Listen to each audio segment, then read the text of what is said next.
and focus on the presence of God. Thank you that you really experience God.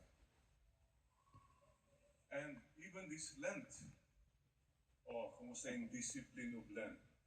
Nagpa-fasting, gano'n. Okay po lahat yung discipline of Lent. But there are people who have the discipline and yet they are not disciples.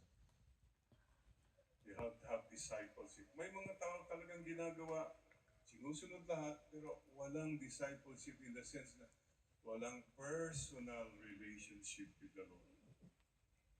Why do you come here every Sunday? Obligasyon, kasi kailangan beyond that. Sana masabi mo, because I love my God, I honor my God, I respect my God.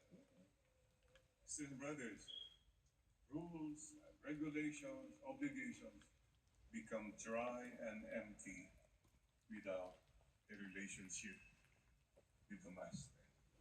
So mga kapatid, today, kinukumusta ka ni Lord. How do you say in English yung, ikaw ba yan? Ikaw na ba yan? What happened to you? Anong English na? Statue?